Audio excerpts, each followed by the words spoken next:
దేశంలోనే అత్యంత స్వచ్ఛమైన నగరంగా రికార్డు ఉన్న నగరం అది. కానీ అదే చోట కలుషిత నీరు కలవరం సృష్టిస్తోంది. ఒక్కసారో పొరపాటునో కాదు, తరచూ వార్తల్లో నడుస్తోంది ఈ సమస్య.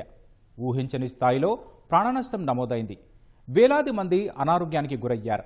అధికారుల ఓ చిన్నపాటి నిర్లక్ష్యం ఇంత పని చేసిందని విచారణలో తేలింది. డిసెంబర్ నుంచే మొదలైన కలకలం ఇంకా కొనసాగుతూనే ఉంది. మున్సిపాలిటీ నీరే అక్కడి ప్రజలకు గరణంగా మారుతోంది. మరోసారి ఇదే నీరు తాగి 20 మందికి పైగా ఆసుపత్రి పాలయ్యారు. మృతుల సంఖ్య 25కు చేరిందని అంటున్నారు. మరి ఇక్కడ నీరు ఎందుకు కలుషితమైంది? ఈ సమస్య వెనుక ఉన్న కారణాలేంటి? ప్రాణాలు తీసేంతగా ఆ నీటిలో ఏముంది? ఈ విషయాలు వివరంగా చూద్దాం.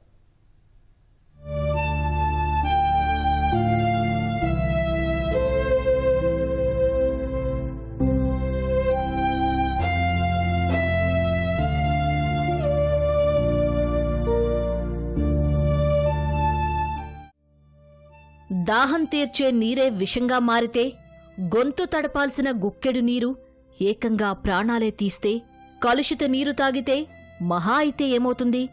అనారోగ్యానికి గురవుతారు. 4 రోజులు మందులు వేసుకుంటే అదే తగ్గిపోతుందని అనుకుంటారు. కాని ఈ కలుషిత నీరే ఆ ప్రాంత ప్రజలకు కాలకూటంగా మారింది. ఒకరి తర్వాత ఒకరు అనారోగ్యానికి గురై ఆసుపత్రి పాలు కావడమే కాదు, కొందరు ప్రాణాలు కోల్పోయారు.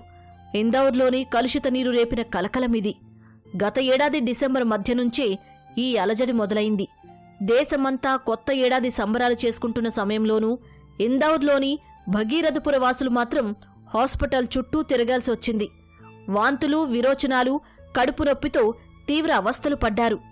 ఇప్పటికీ ఈ సమస్య కొనసాగుతూనే ఉంది.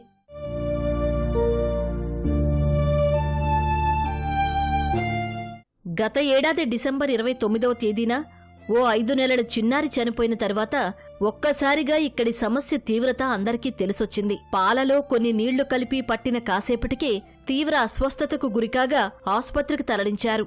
తీవ్ర డయేరియా, జ్వరం కారణంగా ప్రాణాలు కోల్పోయినట్టు వైద్యులు వెల్లడించారు. మున్సిపల్ నీటిని పాలల్లో కలిపినందువల్లే ఇలా జరిగిందని ధృవీకరించారు.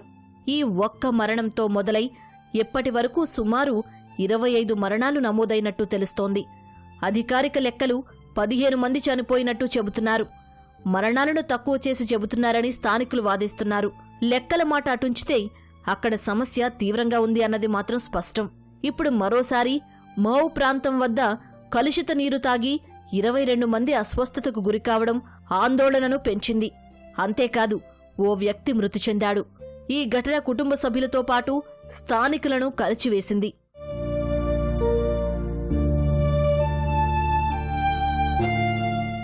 డిసెంబర్ చివరి వారంలోనే భగీరథ ప్రాంతంలో దాదాపు 1100 మంది అస్వస్థతకు గురయ్యారు.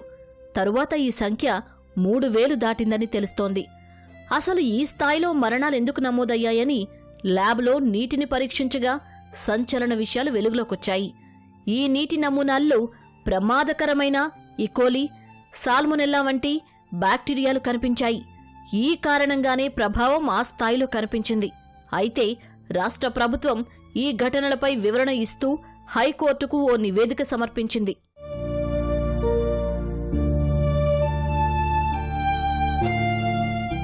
నిజానికి దేశంలో అత్యంత పరిశుభ్రమైన నగరంగా పేరుంది ఇందౌర్కి.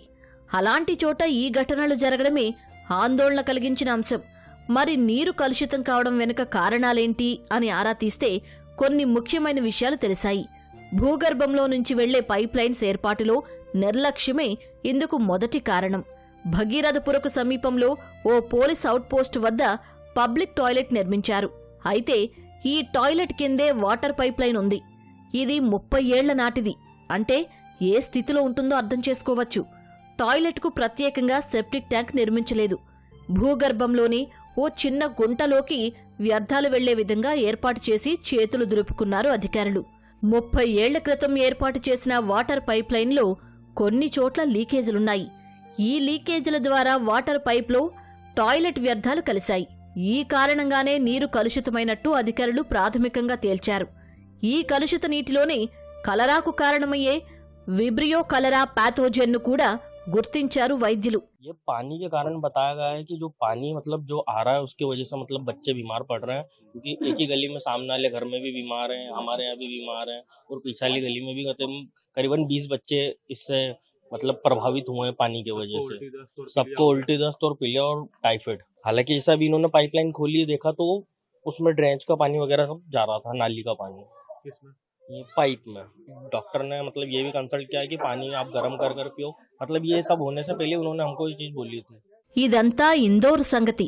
కానీ కేవలం ఇక్కడే కాదు, దేశంలో మరికొన్ని నగరాల్లోనూ ఇదే దుస్థితి కనబడుతోంది. గుజరాత్లోని గాంధీనగర్, తెలంగాణలోని హైదరాబాద్తో పాటు యూపీలోని గ్రేటర్ నోయిడా, హర్యానాలోని రోహతక్ ప్రాంతాల్లో నీరు కలుషితమవుతున్నాయి. గుజరాత్లోని గాంధీనగర్లో వాటర్ పైప్లైన్ లీకేజ్ కారణంగా నీరు కలుషితమైనట్టు గుర్తించారు అధికారులు. ఒకేసారి 100 మందికి పైగా అస్వస్థతకు గురయ్యారు. వీరిలో సగం మందికి టైఫాయిడ్ ఉన్నట్టు తేలింది. గ్రేటర్ నోయిడాలో డెల్టా 1 సెక్టార్లోనూ కలుషిత నీరు తాగి పలువురు అస్వస్థతకు గురయ్యారు. వాంతులు, విరోచనాలు, జ్వరం, కడుపు నొప్పి లాంటి లక్షణాలు వీరిలో కనిపించినట్టు వైద్యులు వెల్లడించారు. అయితే ఇక్కడ నీరు కలుషితం కాలేదని, ఆందోళన చెందాల్సిన అవసరం లేదని అధికారులు ప్రకటించారు. ఇక హైదరాబాద్లోనూ పారిశ్రామిక ప్రాంతాల్లో నీరు కలుషితమవుతున్నట్టు పలు అధ్యయనాలు చెబుతున్నాయి. వీలైనంత త్వరగా అప్రమత్తం కావాల్సిన అవసరాన్ని గుర్తు చేస్తున్నాయి.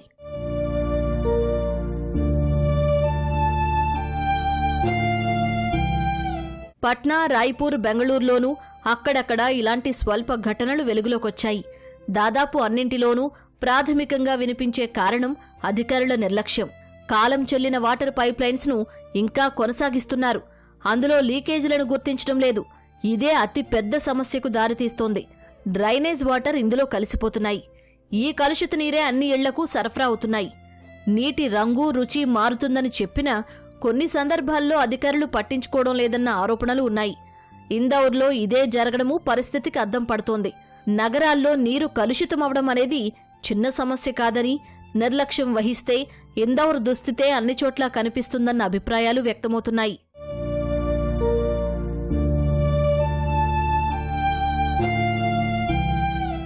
దేశ జనాభాలో దాదాపు సగం మందికి 2030 నాటికి పరిశుభ్రమైన తాగునీరు దొరకడమే గగనంగా మారుతుందని నీతి ఆయోగ్ గతంలోనే హెచ్చరించింది. ప్రస్తుత పరిస్థితులు చూస్తుంటే అది నిజమేనేమోనని అనిపిస్తోంది. నదుల్లోకి పట్టణాల మురుగునీరు, పారిశ్రామిక వ్యర్థాలు పెద్ద ఎత్తున వచ్చి చేరుతున్నాయి. భూగర్భ జలాలను పరిమితికి మించి తోడుతున్నారు. నగరాల్లో వాన నీటిని సంరక్షించుకునే విధానాలు పెద్దగా అమలు కావడం లేదు. ఇక మరో సమస్య ఏంటంటే కాస్త వాన పడగానే వెంటనే డ్రైనేజీలు పొంగి పొర్లుతున్నాయి. కొన్ని సందర్భాలలో ఈ మురుగునీరు మంచినీటి పైప్ లైన్లలో కలిసిపోతోంది. ఇదే అనారోగ్యాలకు కారణమవుతోంది. డ్రింకింగ్ వాటర్ అనేది సీవేర్ వాటర్ తో మిక్స్ అయ్యే వల్ల ఇవన్నీ ఇష్యూస్ వస్తున్నాయి. సో ఈ ఇన్ఫెక్షన్స్ అనేది మనకి వాటర్ తో వచ్చే కామన్ ఇన్ఫెక్షన్ అనేది డయేరియా, తర్వాత మనకి కాలరా అనేది పాతకాలంలో ఉండే, ఈ మధ్యలో లేదు. బట్ మళ్ళీ రీసెంట్ గా కాలరా అనేది మళ్ళీ ఇట్లా ఇన్సిడెంట్ తో వచ్చేస్తుంది. సెకండ్ మనకి లివర్ రిలేటెడ్ ఇష్యూస్ కూడా very common. Hepatitis A and ఈ ఇన్ఫెక్షన్స్ అనేది చాలా కామన్. సో ఎవరైనా ఇలాంటి డ్రింకింగ్ వాటర్ కంటామినేట్ అయ్యి ఎక్స్పోజ్ అయితే వాళ్ళు ప్రజెంట్ అయ్యేది మోస్ట్ కామన్లీ మనకి diarrhoea, pain abdomen, fever, jaundice, ఈ ప్రాబ్లమ్స్ తో మనకి హాస్పిటల్కి వస్తారు. ఇన్ కేస్ ఇదన్నీ సిమ్టమ్స్ ఉన్నాయి అంటే ఇమీడియట్ గా మనం గ్యాస్ట్రో డాక్టర్ని, ఫిజిషియన్ ని కలవాల్సి వస్తుంది. కొన్నిసార్లు నీటి రంగు మారకపోయినా అందులో ప్రమాదకరమైన బ్యాక్టీరియా ఉండే అవకాశం ఉంటుంది. అందుకే కొన్ని రకాల జాగ్రత్తలు తీసుకుంటే అనారోగ్యాల బారిన పడకుండా బయటపడొచ్చు అని చెబుతున్నారు వైద్యులు. నీరు తాగే ముందు కనీసం 10 నిమిషాల పాటు మరిగించాలి. ఇలా చేయడం వల్ల అందులో ఉన్న మైక్రోబ్స్ తొలగిపోతాయి. ఆ తర్వాత నీరు చల్లార్చి తాగవచ్చు. ఇంట్లో వీలైనంత వరకు ఆర్ఓ సిస్టమ్ పెట్టించుకోవాలి. ఇది నీటిని శుభ్రం చేయడంతో పాటు వైరస్లను తొలగిస్తుంది. వంట చేసే ముందు, తినే ముందు తప్పనిసరిగా సబ్బుతో చేతులు శుభ్రం చేసుకోవాలి. వేడి నీళ్లతో చేతులు కడుక్కుంటే ఇంకా మంచిది. పిల్లలకు ఈ అలవాటు నేర్పించాలి. శుభ్రంగా ఉండే కంటైనర్స్లోనే నీళ్లను నిల్వ ఉంచాలి. నీటిలో నేరుగా చేతులు పెట్టడం లాంటివి చేయకూడదు. మున్సిపల్ వాటర్తో పండ్లు, కూరగాయలు శుభ్రం చేసే అలవాటు మానుకోవాలి.